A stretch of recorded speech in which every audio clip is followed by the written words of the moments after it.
गणेशाय नमः। या देवी सर्वभूतेषु शक्तिरूपेण संस्थिता नमस्तस्यै नमस्तस्यै नमस्तस्यै नमो नमः।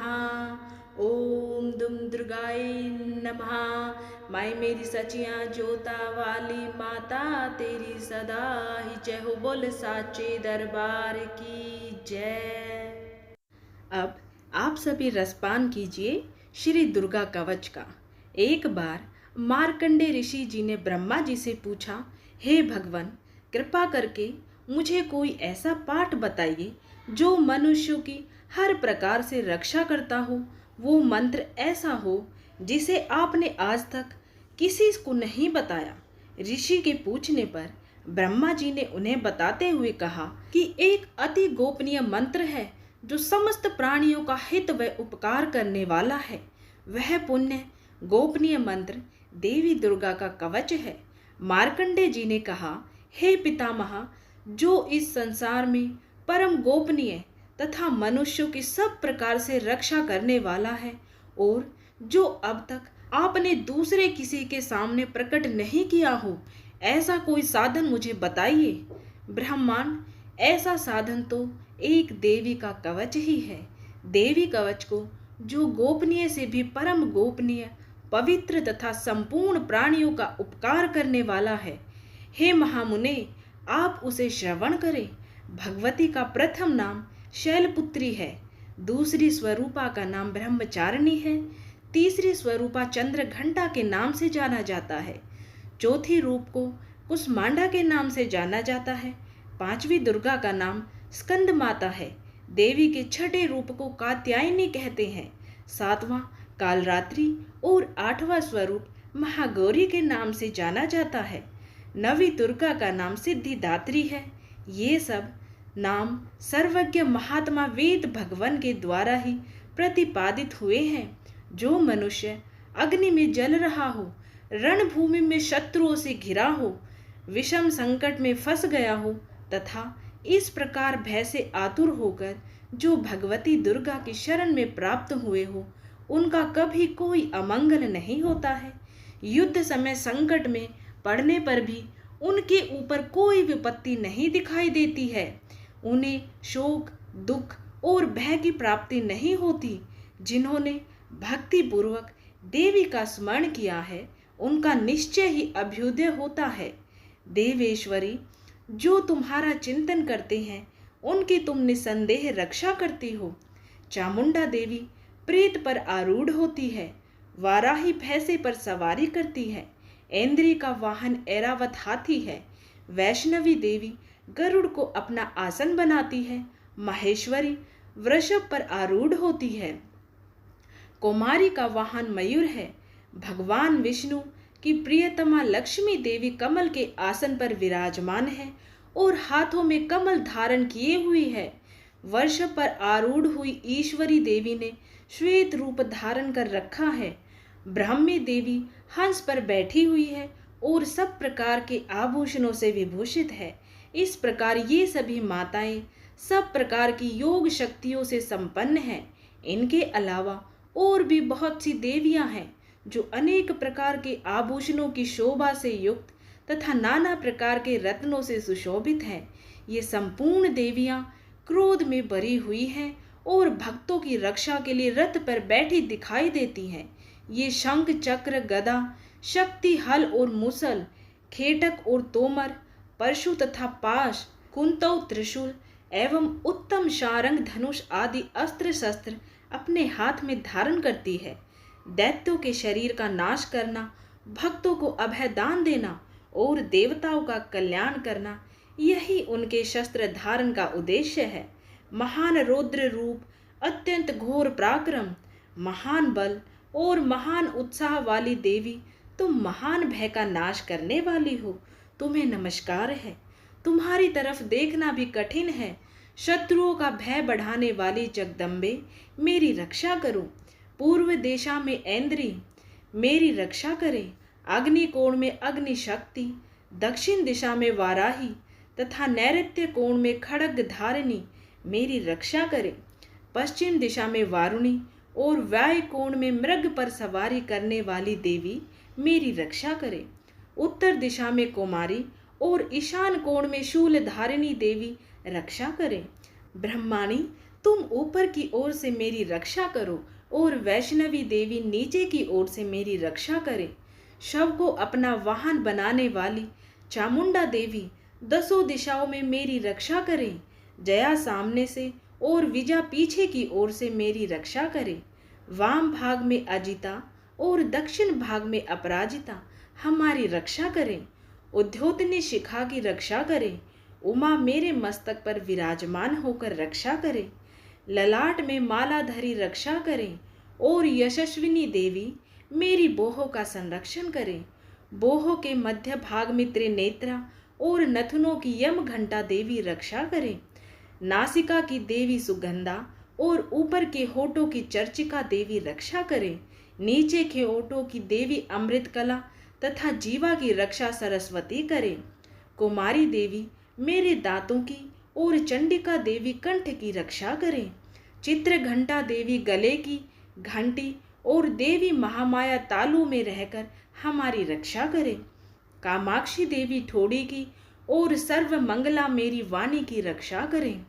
भद्रकाली ग्रीवा की और धनुर्धरी पृष्ठ वंश की रक्षा करें।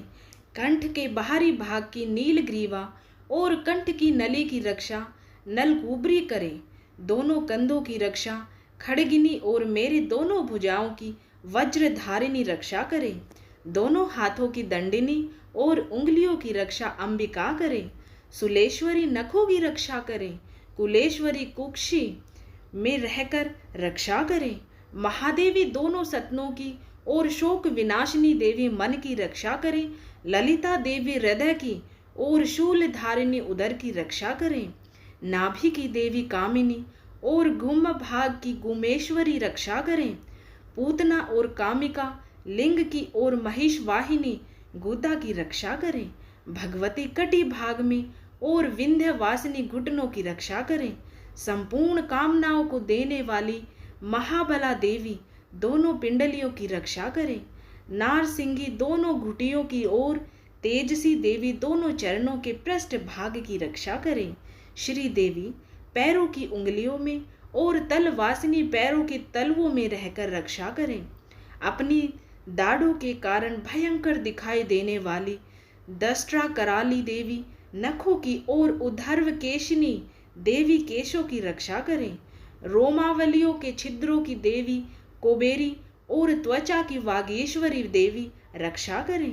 पार्वती देवी रक्त मज्जा वसा मांस हड्डी और मेद की रक्षा करें। आदों की कालरात्रि और पित्त की मुकुटेश्वरी रक्षा करें। मूलाधार आदि कमल कोशों में पद्मावती देवी और कफ में चूड़ामणि देवी स्थित होकर रक्षा करें। नख के तेज की देवी ज्वालामुखी रक्षा करें। जिसका किसी भी अस्त्र से भेदन नहीं हो सकता वह अभेदा देवी शरीर की समस्त संधियों में रहकर रक्षा करें। हे ब्रह्माणी, आप मेरे वीर्य की रक्षा करें। छतेश्वरी देवी छाया की तथा धर्मधारिणी देवी मेरे अहंकार मन और बुद्धि की रक्षा करें। हाथ में वज्र धारण करने वाली वज्रहस्ता देवी मेरे प्राण अपान व्यान उदान और समान वायु की रक्षा करें। कल्याण से शोभित होने वाली भगवती कल्याण शोभना मेरे प्राण की रक्षा करें।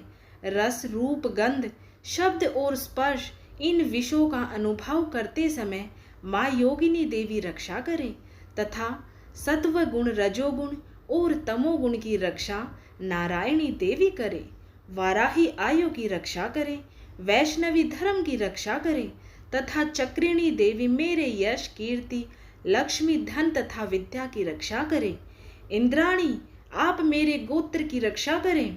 चंडिके तुम मेरे पशुओं की रक्षा करो। महालक्ष्मी मेरे पुत्रों की रक्षा करें और भैरवी पत्नी की रक्षा करें। मेरे पथ की सुपथा तथा मार्ग की क्षेम करी रक्षा करें। राजा के दरबार में महालक्ष्मी रक्षा करें तथा सब ओर व्याप्त रहने वाली विजया देवी संपूर्ण भयों से मेरी रक्षा करें। हे देवी, जो स्थान देवी कवच में नहीं कहा गया है रक्षा से रहित है वह सब तुम्हारे द्वारा सुरक्षित हो, क्योंकि तुम विजयशालिनी और पाप नाशिनी हो। यदि अपने शरीर का भला चाहो तो मनुष्य बिना दुर्गा कवच के कहीं एक पग भी न जाए, कवच का पाठ करके ही यात्रा करे। देवी कवच के द्वारा सब ओर से सुरक्षित मनुष्य जहाँ जहाँ भी जाता है वहाँ वहाँ उसे धन लाभ होता है तथा संपूर्ण कामनाओं की सिद्धि करने वाली विजय की प्राप्ति होती है। वह जिस जिस अभीष्ट वस्तु का चिंतन करता है उसको निश्चय ही प्राप्त कर लेता है। वह पुरुष इस पृथ्वी पर तुलना रहित महान ऐश्वर्य का भागी होता है। दुर्गा कवच के पाठ से सुरक्षित मनुष्य निर्भय हो जाता है, युद्ध में उसकी पराजय नहीं होती तथा वह तीनों लोकों में पूजनीय होता है। देवी का यह कवच देवताओं के लिए भी दुर्लभ है।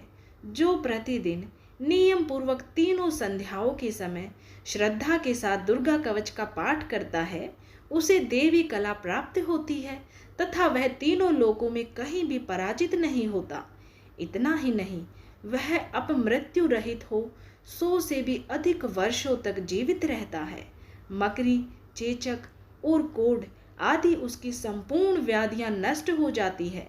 कनेर, भांग, अफीम, धतूरे आदि का स्थावर विष, सांप और बिच्छू आदि के काटने से चढ़ा हुआ जंगम विष तथा अहिफेन और तेल के संयोग आदि से बनने वाला कृत्रिम विष, ये सभी प्रकार के विष दूर हो जाते हैं, उनका कोई असर नहीं होता। इस पृथ्वी पर मारण, मोहन आदि जितने आभिचारिक प्रयोग होते हैं तथा इस प्रकार के मंत्र यंत्र होते हैं, वे सब इस कवच को हृदय में धारण कर लेने पर उस मनुष्य को देखते ही नष्ट हो जाते हैं। यही नहीं, पृथ्वी पर विचरने वाले ग्राम देवता, आकाशचारी देव, विशेष जल के संबंध से प्रकट होने वाले गण, उपदेश मात्र से सिद्ध होने वाले निम्न कोटि के देवता, अपने जन्म से साथ प्रकट होने वाले देवता, कुल देवता, माला, डाकिनी, शाकिनी, अंतरिक्ष में विचरण करने वाली अत्यंत बलवती भयानक डाकनियां, ग्रह, भूत, पिशाच, यक्ष, गंधर्व, राक्षस, ब्रह्म राक्षस, बेताल, कुष्मांड और भैरव आदि अनिष्टकारक देवता भी हृदय में कवच धारण किए रहने पर उस मनुष्य को देखते ही भाग जाते हैं। कवचधारी पुरुष को राजा से सम्मान वृद्धि प्राप्त होती है। यह दुर्गा कवच मनुष्य के तेज की वृद्धि करने वाला और उत्तम है। दुर्गा कवच का पाठ करने वाला पुरुष अपनी कीर्ति से विभूषित पूतल पर अपने सुयश के साथ साथ वृद्धि प्राप्त करता है। जो पहले देवी कवच का पाठ करके उसके बाद सप्तशती चंडी का पाठ करता है, उसकी जब तक वन, पर्वत और काननों सहित यह पृथ्वी टिकी रहती है, तब तक यहाँ पुत्र, पौत्र आदि संतान परंपरा बनी रहती है। देह का अंत होने पर वह पुरुष भगवती महामाया के प्रसाद से नित्य परम पद को प्राप्त होता है।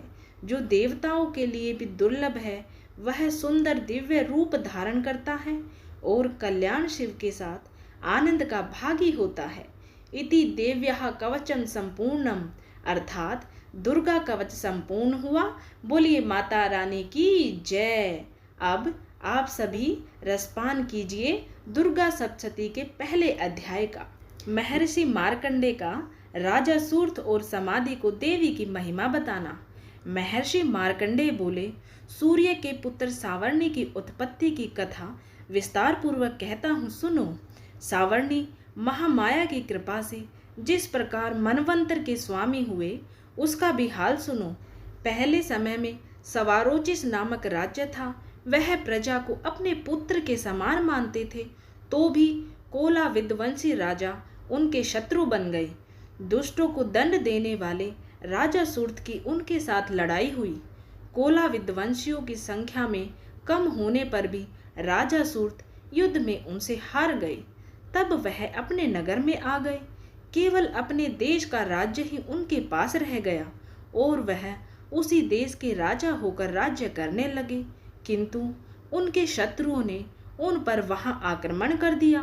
राजा को बलहीन देखकर उसके दुष्ट मंत्रियों ने राजा की सेना और खजाना अपने अधिकार में कर लिया। राजा सूर्थ अपने राज्य अधिकार को हारकर शिकार खेलने के बहाने घोड़े पर सवार होकर वहां से एक भयंकर वन की ओर चले गए। उस वन में उन्होंने महर्षि मेधा का आश्रम देखा। वहां मेधा महर्षि अपने शिष्यों तथा मुनियों से सुशोभित बैठे हुए थे और वहां पर कितने ही हिंसक जीव परम शांति भाव से रहते थे। राजा सूर्थ ने महर्षि मेधा को प्रणाम किया और महर्षि ने भी उनका उचित सत्कार किया। राजा सूर्थ महर्षि के आश्रम में कुछ समय तक ठहरे। अपने नगर की ममता के कारणवश वे राजा अपने मन में सोचने लगे, पूर्व काल में पूर्वजों ने जिस नगर का पालन किया था वह आज मेरे हाथ से निकल गया। मेरे दुष्ट एवं दुरात्मा मंत्री मेरे नगर की अब धर्म से रक्षा कर रहे होंगे या नहीं। मेरा प्रधान हाथी जो कि सदा मद की वर्षा करने वाला और शूरवीर था, मेरे वैरियों के वश में होकर न जाने क्या दुख भोग रहा होगा। मेरे आज्ञाकारी नौकर जो मेरी कृपा से धन और भोजन पाने से सदैव सुखी रहते थे और मेरे पीछे पीछे चलते थे, वह अब निश्चय ही दुष्ट राजाओं का अनुसरण करते होंगे तथा मेरे दुष्ट एवं दुरात्मा मंत्रियों द्वारा व्यर्थ ही धन को व्यय करने से संचित किया हुआ मेरा खजाना एक दिन अवश्य खाली हो जाएगा। इस प्रकार की बहुत सी बातें सोचता हुआ राजा निरंतर दुखी रहने लगा। एक दिन राजा सूर्थ ने महर्षि मेधा के आश्रम के निकट एक वैश्य को देखा। राजा ने उससे पूछा, भाई तुम कौन हो? यहाँ तुम्हारे आने का क्या कारण है और तुम मुझे शोकग्रस्त अनमने से दिखाई देते हो, इसका क्या कारण है? राजा के ये नम्र वचन सुन वैश्य ने महाराज सूर्थ को प्रणाम करके कहा। वैश्य बोला, राजन मेरा नाम समाधि है, मैं धनियों के कुल में उत्पन्न एक वैश्य हूँ। मेरे दुष्ट स्त्री पुत्रादिकों ने लोभ से मेरा सब धन छीन लिया है और मुझे घर से निकाल दिया है। मैं इस तरह से दुखी होकर इस वन में चला आया हूँ और यहाँ रहता हुआ मैं इस बात को भी नहीं जानता कि अब घर में इस समय सब कुशल है या नहीं। यहाँ मैं अपने परिवार का आचरण संबंधी कोई समाचार भी नहीं पा सकता कि वह घर में इस समय कुशलता पूर्वक है या नहीं। मैं अपने पुत्रों के संबंध में ये भी नहीं जानता कि वह सदाचारी है या दुराचार में फंसे हुए हैं। राजा बोले, जिस धन के लोभी स्त्री पुत्रों ने तुम्हें घर से निकाल दिया है, फिर भी तुम्हारा चित्त उनसे क्यों प्रेम करता है? वैश्य ने कहा, मेरे विषय में आपका ऐसा कहना ठीक है, किंतु मेरा मन इतना कठोर नहीं है। यद्यपि उन्होंने धन के लोभ में पड़कर पितृ स्नेह को त्याग कर मुझे घर से निकाल दिया, तो भी मेरे मन में उनके लिए कठोरता नहीं आती। हे महामते, मेरा मन फिर भी उनमें क्यों फंसा है? इस बात को जानता हुआ भी मैं नहीं जान रहा। मेरी चित्त उनके लिए दुखी है। मैं उनके लिए लंबी लंबी सांसें ले रहा हूँ। उन लोगों में प्रेम नाम मात्र भी नहीं है, फिर भी ऐसे निस्नेहियों के लिए मेरा हृदय कठोर नहीं होता। महर्षि मार्कंडेय जी ने कहा, हे ब्राह्मण, इसके पश्चात महाराज सूर्थ और वह वैश्य दोनों महर्षि मेधा के समीप आ गए और उनके साथ यथा योग्य न्याय संभाषण करके दोनों ने वार्ता आरंभ की। राजा बोले, हे भगवान, मैं आपसे एक बात पूछना चाहता हूँ, सो आप कृपा करके मुझे बताइए।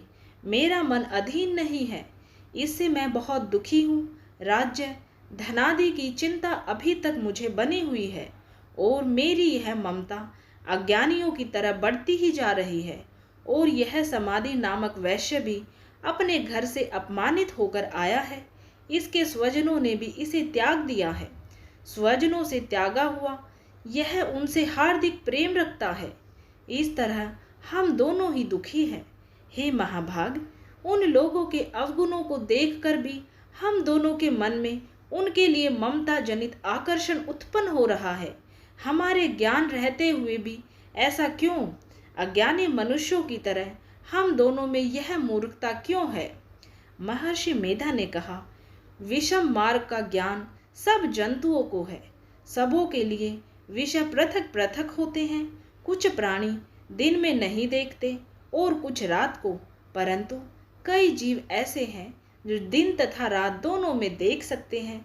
यह सत्य है कि मनुष्य में ज्ञान प्रधान है, किंतु केवल मनुष्य ही ज्ञानी नहीं होता। पशु पक्षी आदि भी ज्ञान रखते हैं। जैसे यह पशु पक्षी ज्ञानी है, वैसे ही मनुष्यों का ज्ञान है, और जो ज्ञान मनुष्य में वैसे ही पशु पक्षियों में है, तथा अन्य बातें भी दोनों में एक जैसी पाई जाती है। ज्ञान होने पर भी इन पक्षियों की ओर देखो कि अपने भूख से पीड़ित बच्चों की चोंच में कितने प्रेम से अन्न के दाने डालते हैं। हे राजन, ऐसा ही प्रेम मनुष्यों में अपनी संतान के प्रति भी पाया जाता है। लोभ के कारण अपने उपकार का बदला पाने के लिए मनुष्य पुत्रों की इच्छा करते हैं और इस प्रकार मोह के गड्ढे में गिरा करते हैं।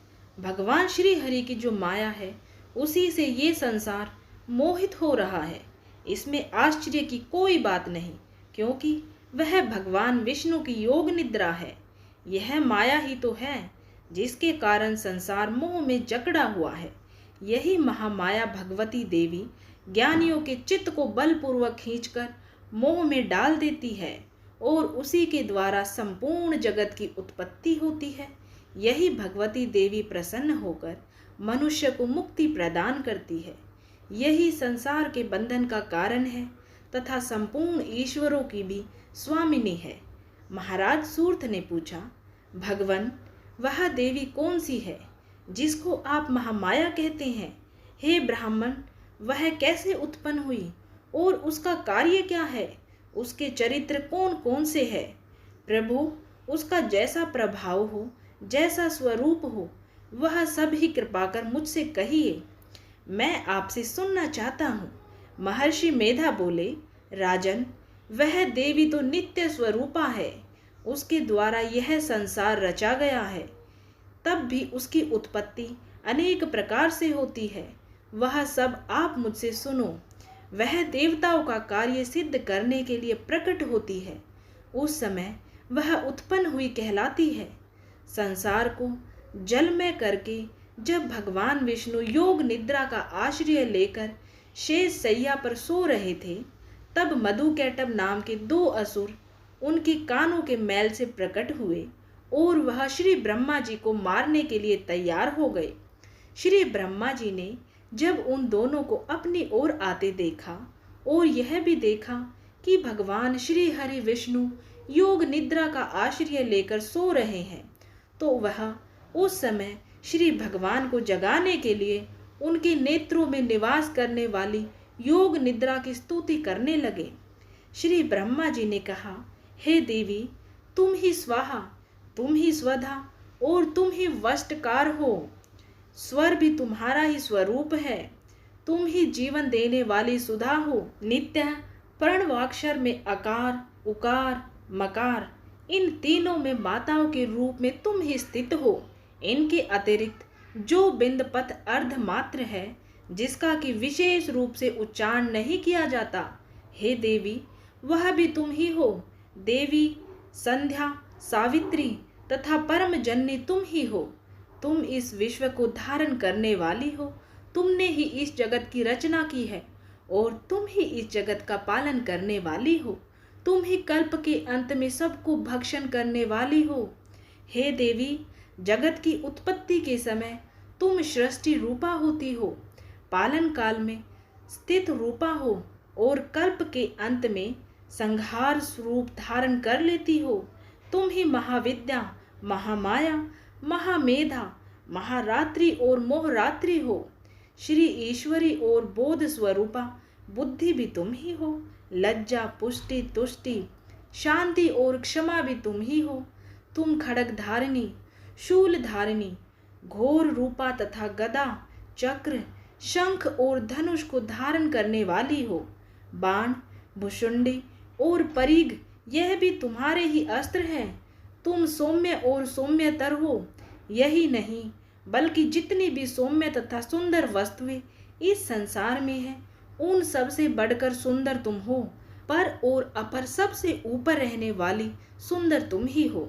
हे सर्वस्व रूपे देवी, जो भी समस्त पदार्थ हैं और उनमें जो शक्ति है वह तुम ही हो। ऐसी अवस्था में भला तुम्हारी स्तुति कौन कर सकता है। इस संसार की सृष्टि, पालन और संहार करने वाले जो भगवान हैं, उनको भी जब तुमने निद्रा के वशीभूत कर दिया है तो फिर तुम्हारी स्तुति कौन कर सकता है। मुझे भगवान विष्णु तथा भगवान शंकर को शरीर धारण कराने वाली तुम ही हो। तुम्हारी स्तुति करने की शक्ति किसमें है। हे देवी, तुम तो अपने इन उदार प्रभाव के कारण ही प्रशंसनीय हो। मधु और कैटव जो भयंकर असुर हैं, इन्हें मोह में डाल दो और श्री हरि भगवान विष्णु को भी जल्दी जगा दो और उनमें इनको मार डालने की बुद्धि भी उत्पन्न कर दो। महर्षि मेधा बोले, हे राजन, जब श्री ब्रह्मा जी ने देवी से इस प्रकार स्तुति करके भगवान को जगाने तथा मधु और कैटव को मारने के लिए कहा, तो वह भगवान श्री विष्णु के नेत्र, मुख, नासिका, बाहु, हृदय और वक्षस्थल से निकल ब्रह्मा जी के सामने खड़ी हो गई। उनका ऐसा करना था कि भगवान श्री हरि तुरंत जाग उठे और दोनों असुरों को देखा, जो कि अत्यंत बलवान तथा पराक्रमी थे और मारे क्रोध के, जिनके नेत्र लाल हो रहे थे और जो ब्रह्मा जी का वध करने के लिए तैयार थे। तब क्रुद्ध हो उन दोनों दुरात्मा असुरों के साथ भगवान श्री हरि पूरे 5000 वर्ष तक लड़ते रहे। एक तो वह अत्यंत बलवान तथा पराक्रमी थे, दूसरे महामाया ने भी उन्हें मोह में डाल रखा था। अतः वह श्री भगवान से कहने लगे, हम दोनों तुम्हारी वीरता से अत्यंत प्रसन्न हैं, तुम हमसे कोई वर मांगो। भगवान ने कहा, यदि तुम मुझ पर प्रसन्न हो तो अब मुझ मेरे हाथों से मर जाओ। बस इतना सा ही वर मैं तुमसे मांगता हूँ, यहाँ दूसरे वर से क्या प्रयोजन है। महर्षि मेधा बोले, इस तरह से जब वह धोखे में आ गए और अपने चारों ओर जल ही जल देखा, तो भगवान श्री हरि से कहने लगे, जहाँ पर जल न हो, सूखी जमीन हो, उसी जगह हमारा वध कीजिए। महर्षि मेधा कहते हैं, तथास्तु कहकर भगवान श्री हरि ने उन दोनों को अपनी जांघ पर लेटाकर उन दोनों के सिर काट डाले। इस तरह से यह देवी श्री ब्रह्मा जी की स्तुति करने पर प्रकट हुई थी। अब तुमसे उनके प्रभाव का वर्णन करता हूँ, सो सुनो। तो इस प्रकार से दुर्गा सप्तशती का प्रथम अध्याय संपूर्ण हुआ। इससे आगे का वृतांत आप सभी दूसरे अध्याय में सुनिएगा। तो प्रेम से बोलिए जय माता दी।